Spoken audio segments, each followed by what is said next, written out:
Good morning fourth class. आज जो हम लोग चैप्टर पढ़ रहे हैं वो चैप्टर नंबर 8 है, एनिमल रिप्रोडक्शन। तो रिप्रोडक्शन जैसे हम पहले भी पढ़ चुके हैं, रिप्रोडक्शन प्लांट का हमने रिप्रोडक्शन पढ़ा था इससे पहले। तो प्लांट रिप्रोडक्शन से इसका मतलब होता है अपने ही जैसे और प्रजातियों को जब पैदा करते हैं उसको रिप्रोडक्शन बोलते हैं। ठीक है। तो हमने प्लांट्स का हम जानते हैं कैसे होता है, अब एनिमल्स में किस किस प्रकार के रिप्रोडक्शन होते हैं वो हम लोग पढ़ेंगे।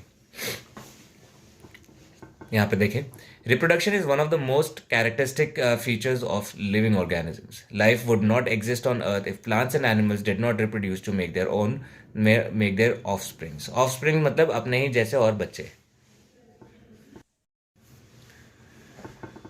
तो रिप्रोडक्शन जो है एक लिविंग ऑर्गेनिज्म, कोई भी जीता हुआ जो जीता जागता जो आपका प्लांट हो गया, एनिमल हो गए, इंसान हो गए या बर्ड्स हो गए, इन सब का एक मेन कैरेक्टरिस्टिक है। ये एक मेन कैरेक्टरिस्टिक है। क्यों? क्योंकि अगर रिप्रोडक्शन नहीं होगा तो जो है लाइफ वो ख़त्म ही हो जाएगी। प्लांट जब अपने जैसे और प्लांट्स पैदा नहीं करेगा तो वो प्लांट का जो है वो नस्ल ही ख़त्म हो जाएगी, है ना। उसी तरह एनिमल्स के साथ भी यही होता है और इंसानों के साथ भी। तो ऑफस्प्रिंग्स का मतलब होता है बच्चे, अपने ही जैसे, और बच्चों को हम ऑफस्प्रिंग्स कहते हैं। So the process of producing more of its kind to take its place when it dies is called reproduction. तो जब प्रोसेस, जिस प्रोसेस को हम कहते हैं अपने ही जैसे और प्रजातियों को पैदा करने को रिप्रोडक्शन बोलते हैं। ठीक है। एक जैसे हम एक ये आपका आपके बुक में एक पिक्चर आप देखोगे इससे आपको थोड़ा आइडिया मिलेगा। ये बिल्ली का ऑफस्प्रिंग है, ये कुत्ते का ऑफस्प्रिंग है, ये एक डक का ऑफस्प्रिंग है। जब ये डक मर जाएगा, ये बड़े हो जाएंगे, ये इसकी जगह ले लेंगे, है ना। फिर ये डक्स और डक्स पैदा करेंगे, फिर वो मर जाएंगे, फिर वो उसकी जगह ले लेंगे। तो ये जो साइकिल है, ये जिंदगी का जो साइकिल है, ये चलता रहता है इस तरह।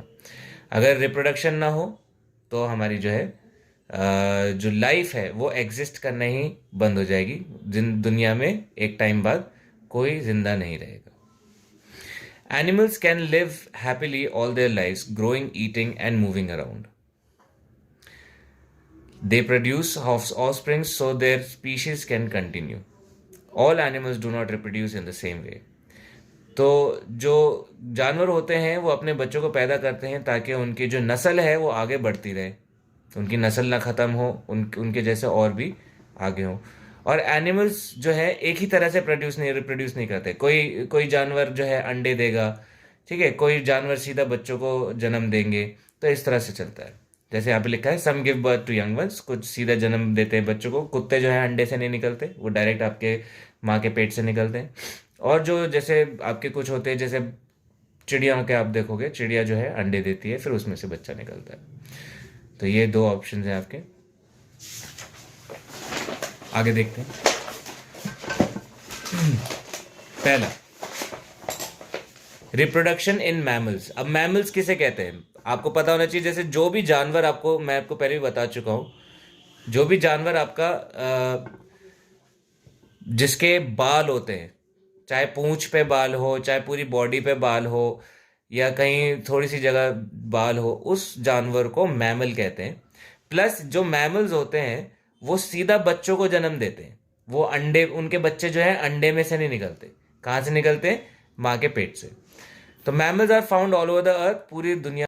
जैसे इंसान जो है वो अंडे नहीं देते, वो आपके बॉडी पे उनके बाल होते हैं। तो इंसान क्या है? वो भी मैमल्स हैं, ठीक है। और हम सीधा जो है बच्चों को जन्म देते हैं। हम जो आपके अंडे से हमारे बच्चे नहीं निकलते, ठीक। तो काव जो होता है, cow gives birth to a calf. Sheep gives birth to a lamb, तो शीप के बच्चों को क्या कहते हैं? Lamb. A cat gives birth to a kitten. और डॉग जो होता है वो किसको बर्थ देता है? वो पपी को देता है, ठीक। तो मैमल्स के फीचर्स लिखे हैं यहाँ पे। जैसे मैमल्स के क्या क्या फीचर होते हैं? फर होता है उनकी बॉडी पे, या बाल होते हैं। तो इंसानों के देखो बाल होते हैं, इनके फर होता है। Give birth to young ones like their own, तो जो बच्चे होते हैं वो सीधा जन्म लेते हैं। Mammals mothers feed their young ones milk, तो जो मैमल्स होते हैं वो अपने बच्चों को दूध पिलाते हैं। तो जैसे आप देखोगे जो आपकी मुर्गे हो या कोई चिड़िया हो, वो दूध पिलाते हैं? नहीं, तो वो मैमल्स नहीं है, ठीक है। Mammals that live on land have 4 legs and years that stick out. तो ज़्यादातर मैमल्स जो होते हैं उनके चार पैर होते हैं या दो पैर होते हैं, और उनके आँख सॉरी उनके जो कान होते हैं वो बाहर की तरफ होते हैं, बॉडी से बाहर की तरफ। अब जैसे आपके ये आपको बर्ड दिख रही है, इसके कान दिखेंगे क्या आपको अलग से बाहर? नहीं। ठीक है, तो ये कुछ सिंपल फीचर्स हैं मैमल्स के जो आपको पता होने चाहिए थे। आगे देखते हैं। Animals that lay eggs. Birds, fishes, reptiles, insects usually reproduce by laying eggs. They do not give birth to babies as mammals do. तो जो बर्ड्स होती है, फिश होती है, आपके चिड़िया हो गई, आपकी मछली हो गई, जो आपके रेप्टाइल्स जो ज़मीन पे रेंगने वाले जो आपके जानवर होते हैं, जैसे छिपकली हो गई, स्नेक हो गया, क्रोकोडाइल हो गया, ये सारे जानवर रेप्टाइल्स। इंसेक्ट्स जितने भी आपके हैं, मच्छर, मक्खियाँ, बटरफ्लाइज, ये सब जो इंसेक्ट्स हैं usually produce by laying eggs. तो ये जो कैसे बच्चे पैदा करते हैं, ये अंडे दे के बच्चे पैदा करते हैं। They do not give birth to live babies as mammals do. तो जो ये है बच्चों को डायरेक्ट जन्म नहीं देते, अंडे आते हैं, फिर अंडों को गर्म करते हैं, फिर उससे जो है बच्चा पैदा होता है। Structure of an egg. An egg has a thin hard protective outer covering called the egg. अब हम क्या पढ़ने वाले हैं? एग का स्ट्रक्चर, एग अंदर से कैसा होता है। तो सबसे पहले तो एग के बाहर क्या होता है? एक हार्ड कवर होता है। ठीक है, आपने अंडा देखा होगा, बाहर क्या है? वाइट कलर का हार्ड सा कवर होता है जो उसको प्रोटेक्ट करता है, बचाता है। इसको हम क्या कहते हैं? Egg shell. तो ये बाहर का शेल क्या हो गया? Egg shell. Inside the egg shell there is a white jelly like substance. अब उसके अंदर जो होता है, आप ये देखोगे, ये जो है यहाँ पे येलो में दिखा रखा है, लेकिन ये वाइट कलर का होता है और ये जेली जैसा होता है अंडे के अंदर, है ना? आपने भी देखा होगा वाइट वाइट जेली होती है, उसके अंदर जो है योक होता है, जर्दी होती है जिसे हम कहते हैं। तो इस जेली को हम क्या बोलते हैं? एल्ब्यूमिन। क्या बोलते हैं? एल्ब्यूमिन। ये वाइट जो है आपका, जो येलो दिखा रखा है वैसे, ये वाइट आपका होता है एल्ब्यूमिन। अब अंडे के बीचों बीच में क्या होता है? जर्दी होती है। ये गोल देख रहे हो, ये जर्दी है। और इस जर्दी को इंग्लिश में बोला जाता है yolk, which is rich in fats, vitamin and minerals. और इसमें क्या अच्छा होता है? विटामिन होता है, विटामिन बहुत होते हैं इसमें, फैट्स बहुत होते हैं, मिनरल्स बहुत होते हैं। ठीक है, बॉडी के लिए बहुत अच्छा होता है। और जो बाहर एल्ब्यूमिन होता है, इसमें प्रोटीन बहुत अच्छा होता है।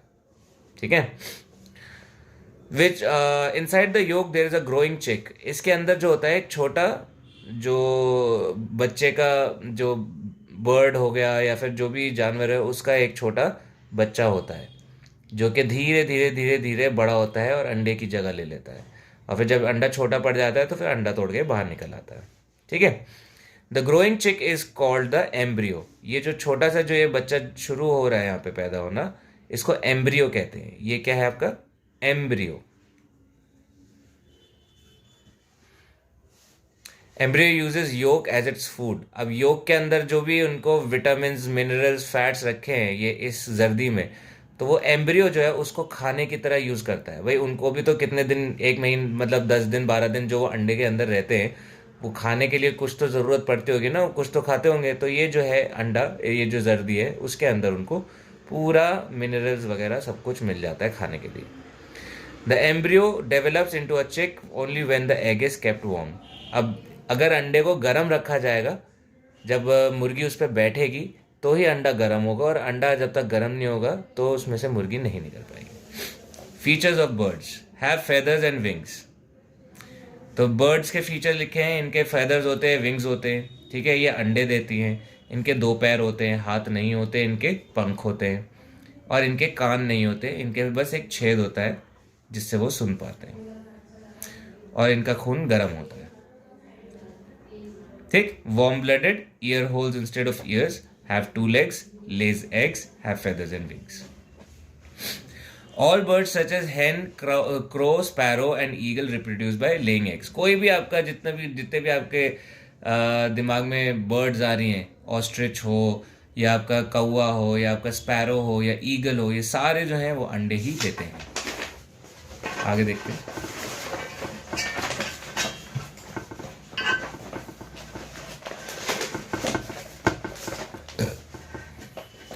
देखो, the embryo develops into a chick only when the egg is kept warm.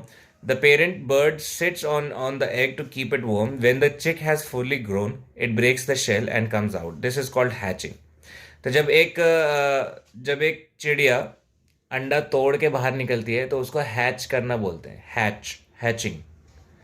यहाँ पे हैच हो चुका है इसलिए इंग्लिश में जो है उसको हैच्ड लिखा है। ठीक। तो एक बड़ा जो मुर्गी होती है, मुर्गी जो है अंडा देती है, फिर अंडे को गर्म कर रखती है। जब तक गर्म रखती है तभी तक बच्चा पैदा होता रहता है, वरना फिर वो मर जाता है। अगर जब उसको गर्माहट नहीं मिलती तो एम्ब्रियो जो होता है वो मर जाता है। फिर उसको गर्म रखती है, गर्म रखने के बाद वो उसको अंडे को तोड़ के निकलती है, और तोड़ने के बाद उसमें से चूज़ा निकलता है। चूज़ा बड़ा होता है, फिर ये लाइफ साइकिल जो है ऐसी ही चलती रहती है। ठीक है। अगर यहाँ पे रिप्रोडक्शन ही ना होती तो इसके मरने के बाद ये नस्ल ही खत्म हो जाती। इसलिए जानवरों को जो है आपका रिप्रोडक्शन करते रहना पड़ता। The various shapes of development from an embryo to a mature adult make up the life cycle of an animal. तो एक एम्ब्रियो से लेके एक अडल्ट तक जो ये जो आपका अंडे के अंदर एम्ब्रियो होता है, यहाँ से लेके पूरा एडल्ट तक, जब तक वो अंडा बन नहीं जाता, उसको इस पूरे साइकिल को लाइफ साइकिल कहते हैं। ठीक है। क्या कहते हैं? ये एक साइकिल है ना, चक्कर, जीवन चक्र, इसको इंग्लिश में बोलते हैं life cycle. Care of young birds. The parent birds bring food for the young ones and protect them from sun, rain, cold, and enemies by covering them with their wings till they are strong enough to look after and protect themselves. तो कैसे care होती है? अब देखो, जैसे mammals में क्या होता है, जब बच्चा छोटा होता है तो उसको दूध पिलाती है माँ, लेकिन जो मुर्गियाँ होती हैं वो तो दूध नहीं पिला सकती हैं। तो ये क्या करती हैं, ये इनको अपने मतलब कीड़े मकोड़े ला के पकड़ के खिलाती हैं, और अपने जब तक बड़े नहीं हो जाते इनको अपने पंखों के नीचे रख के, जैसे आपने देखा होगा, अब जब चिड़िया छोटी होती है, चूज़ा होता है, तो उसको भी वो अपने पंखों के नीचे ही दबा के रखती है, जब तक गर्मी, बारिश या कोई चूहे वूहे ना, मतलब उनसे बचाने के लिए। जब तक बड़े नहीं हो जाते तब तक वो अपने पंखों के अंदर ही ऐसे ही संभाल के रखती है उनको। Reproduction in fishes. अब फिशेज में कैसे होते हैं बच्चे? A fish lays eggs in water. The fish eggs are called spawns. तो फिश जो होती है वो पानी के अंदर अंडे देती है, और फिश के एग्स को, जो फिश के अंडे होते हैं, उन्हें स्पॉन्स कहते हैं। क्या कहते हैं? स्पॉन्स। एग्स नहीं कहते, spawns. Out of thousands of egg only a few hundred develop into small fishes. तो जब एक मछली होती है, जब एक बार, जैसे एक मुर्गी ने कितने अंडे दे दिए, 4-5 अंडे दे देती है एक बार में, लेकिन जब मछली अंडे देती है तो वो हज़ारों अंडे देती है, जिसमें से सिर्फ 100-50 ही अंडे मछलियों में बड़े हो पाते हैं। ठीक है। Many eggs and small fish are eaten by big fish. Fish eggs do not have egg shells. अब जो फिश हमने देखा यहाँ पे, ये जो वाइट कवर है, अंडे का जो बाहर का वाइट कवर है ना, ये अंडे को बचा के रखता है, प्रोटेक्ट करके रखता है। लेकिन जो मछलियाँ होती हैं, इनके अंडों में ये कवर नहीं होता, ये जेली जैसे ही होते हैं, इनके अंदर कोई कवर नहीं होता। तो एक तरह से जब ये मछली अंडे दे देती है तो जो भी बड़ी बड़ी आसपास की छोटी बड़ी जितनी भी मछलियाँ होती हैं वो उन अंडों को खाने लगती हैं। तो जो हज़ारों अंडे जो मछली देती है उसमें से 150 अंडे ही बच्चों में कन्वर्ट हो पाते हैं, बाकी सारे अंडे मछलियाँ खा जाती हैं। ठीक है। तो ये जो जेली है, ये सराउंडेड बाय जेली होती है। इनका जो अंडे का जो योक होता है वो सिर्फ जेली से कवर होता है, मतलब सिर्फ जेली जेली होता है, उसमें कोई बाहर का कवर नहीं होता है। ठीक है। तो ये जेली क्या होता है? एल्ब्यूमिन, जो हमने पिछले चैप्टर में पढ़ा था।